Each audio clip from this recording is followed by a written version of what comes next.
میں ان لوگوں سے کہنا چاہ رہا ہوں جو مجھے دھمکیاں دے رہے ہیں، ایک بات یاد رکھو، میں کوئی مرغی کا بچہ نہیں ہوں۔ ایک بات یاد رکھو، مرغی کا بچہ نہیں ہوں۔ بات کے حالات تم جانو، پھر میں اتنا آسانی سے جانے والا نہیں ہوں، پیٹھ نہیں دکھاؤں گا انشاءاللہ تعالی۔ تم کیا، تمہارے باپ بھی آ جائیں گے تو سامنے ٹھہروں گا میں انشاءاللہ تعالی۔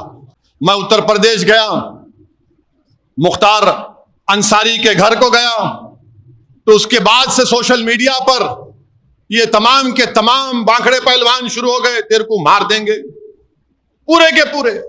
ارے بھائی، میں اخلاق کے گھر کو بھی گیا تھا، میں جنید اور نصیر کے گھر کو بھی گیا تھا جن کو زندہ جلا دیا گیا گھاٹ میکا کے۔ میں ان لوگوں سے کہنا چاہ رہا ہوں جو مجھے دھمکیاں دے رہے ہیں، ایک بات یاد رکھو، میں جس دین پر چلتا ہوں نا، میں ان سے مخاطب ہوں۔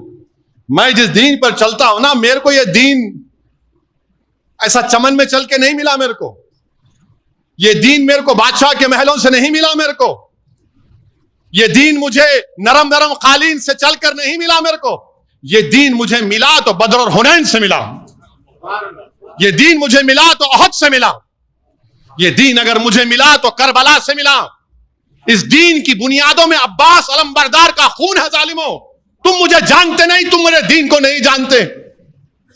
مار دیں گے، رے تو مارنا چاہے مار لے، میرا وقت نہیں ہے تو نہیں مروں گا، وقت ہے تو برابر مروں گا۔ تم کیا مار دیں گے؟ مار دیں گے۔ ارے ظالموں، قرآن میں اللہ لکھ رہا ہے کلو نفس ذائقۃ الموت، اور میں ان شیطانی طاقتوں سے کہہ رہا ہوں جو بولے مار دیں گے۔ ایک بات یاد رکھو، میں کوئی مرغی کا بچہ نہیں ہوں۔ ایک بات یاد رکھو، مرغی کا بچہ نہیں ہوں۔ بات کے حالات تم جانو، پھر میں اتنا آسانی سے جانے والا نہیں ہوں، پیٹھ نہیں دکھاؤں گا انشاءاللہ تعالی۔ تم کیا، تمہارے باپ بھی آ جائیں گے تو سامنے ٹھہروں گا میں انشاءاللہ تعالی۔ مگر یاد رکھو، مومن فنا نہیں ہوتا، مومن فنا نہیں ہوتا۔ اب کیسے نہیں ہوتا؟ موت کیا ہے؟ زندگی اور موت ایک حقیقت ہے نا؟ زندگی اور موت کے درمیان میں ایک حجاب ہے۔ تو ایک گھر سے دوسرے گھر کو جائیں گے آپ، تو فنا کیسے ہوئے؟ ایک گھر سے دوسرے گھر کو جا رہے ہیں آپ اور ہم، تو فنا کہاں سے ہوئے؟ تم فنا ہو جاؤ گے، ہم فنا نہیں ہوں گے انشاءاللہ تعالی۔ تمہاری نسلیں فنا ہو جائیں گے، ہم فنا نہیں ہوں گے۔ ہم ایک گھر سے دوسرے گھر کو منتقل ہوتے۔ مستدراک ایک حدیث کی مشہور کتاب ہے۔ عمر بن عبدالعزیز رضی اللہ تعالیٰ عنہ کہتے ہیں کہ آخرت کی زندگی کی تیاری کرو، مومن فنا نہیں ہوتا، وہ ایک گھر سے دوسرے گھر کو جاتا، ایک گھر سے دوسرے گھر کو جاتا ہے۔ تو موت سے ڈرنا نہیں ہے، مگر ڈرنا اس بات سے کہ موت کے بعد کیا ہوگا، جب خبر میں جائیں گے، جب حساب کتاب ہوگا، جب پوچھا جائے گا، جب تم سے اور ہم سے پوچھا جائے گا، اور انشاءاللہ تعالی جب ہم کو رسول اللہ صلی اللہ علیہ وسلم کا چہرے مبارک دکھا جائے گا تو ہم پکار کر کہیں گے یہ میرے آقا ہیں، انشاءاللہ میں ان کا امتی ہوں، یہ محمد صلی اللہ علیہ وسلم ہے۔ ہم ایک گھر سے دوسرے گھر کو منتقل ہوتے۔ مارنا ہے مارو، کیا کرنا ہے کرو۔ تم زہر دے کے مارے انہوں شہید ہو گئے، تم زہر دے کے مارے انہوں شہید ہو گئے، تم 2 فیٹ کے سے گولی مارے وہ شہید ہو گئے۔ اور شہید تو قرآن میں اللہ برا ان کو مردہ مت کہو، تم جب مرو گے تم مردہ رہو گے انشاءاللہ۔ تم جب مرو گے تم مردہ ہوگے، میں مردہ نہیں رہوں گا، میں مومن ہوں، گھر تبدیل کروں گا۔ کسی ایک شاعر نے ایک اچھا شعر کہا تھا، میری زندگی کا مقصد تیری دین کی سرفرازی، میری زندگی کا مقصد تیرے دین کی سرفرازی، میں اسی لیے مسلمان، میں اسی لیے نمازی۔ میرے زندگی کا مقصد تیری دین کی سرفرازی، میں اسی لیے مسلمان، میں اسی لیے نمازی۔ کسی ایک عاشق رسول نے بڑا اچھا کہا موت خبر کے بارے میں، کفن کے بارے میں۔ اب میں ان ظالموں سے کہہ رہا ہوں کہ پس مردن فرشتوں نے جو تلاشی لی تو بھلا کیا نکلا؟ پس مردن فرشتوں نے جو تلاشی لی تو کیا نکلا؟ فقط ایک دل کے گوشے سے خیال مصطفیٰ نکلا۔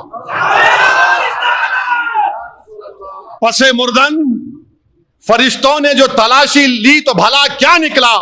فقط ایک دل کے گوشے سے خیال مصطفیٰ نکلا. یہی ہوگا میرے سے بھی انشاءاللہ، ہم تمام سے ہی ہوگا انشاءاللہ. تلفظ مردن فرشتوں نے تلاشی لی تو کیا نکلا؟ فقط ایک دل کے حصے سے خیال مصطفیٰ نکلا. میرے بھائی، یہ ہماری پہچان ہے، اور یہ ظالم جانتے نہیں، یہ مردہ لوگ ہیں، یہ جانتے نہیں. ایک صحابی رسول تھے ابو سعید خثیمہ رضی اللہ تعالیٰ عنہ، ضعیف ہیں، بیٹا بدر میں شہید ہو گیا، احد کی جنگ ہے. رسول اللہ صلی اللہ علیہ وسلم کا جا کر عرض کرتے، رسول اللہ صلی اللہ علیہ وسلم آپ میرے لیے دعا کریے. اللہ کے رسول صلی اللہ علیہ وسلم پوچھتے ہیں کیا دعا کرنا چاہیے؟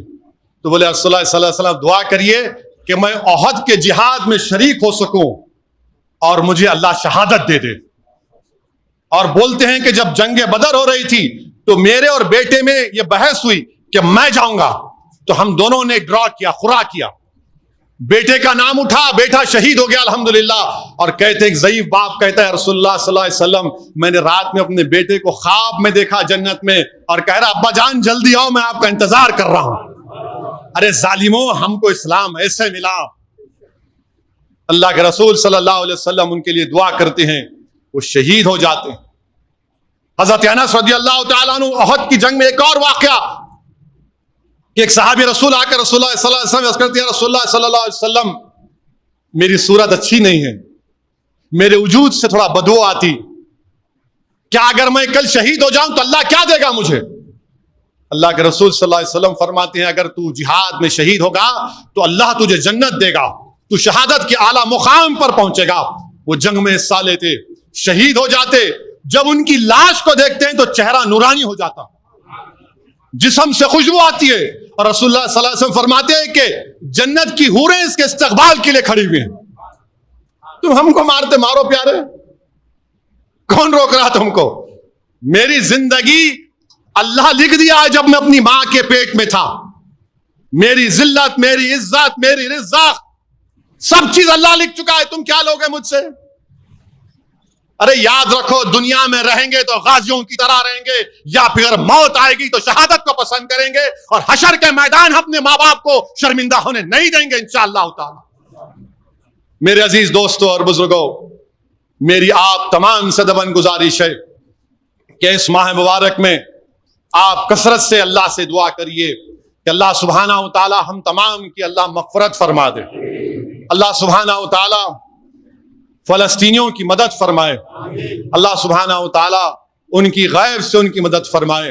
اللہ سبحانہ و تعالی ان 30,000 لوگوں کی شہادت کو اللہ قبول فرمائے. اللہ سبحانہ و تعالی جو بچے یتیم ہو چکے ہیں اللہ ان کی لاز رکھ لے، اللہ ان کی مدد فرما لے. اللہ سبحانہ و تعالی جو لوگ زخمی ہیں اللہ ان کو شفا دے دے. جو لوگ بے گھر ہو چکے ہیں اللہ ان کے گھروں کو پھر سے تعمیر کر دے. جو لوگ آج حق کی لڑائی لڑ رہے ہیں فلسطین میں اللہ ان کو کامیاب اور کامران کر دے.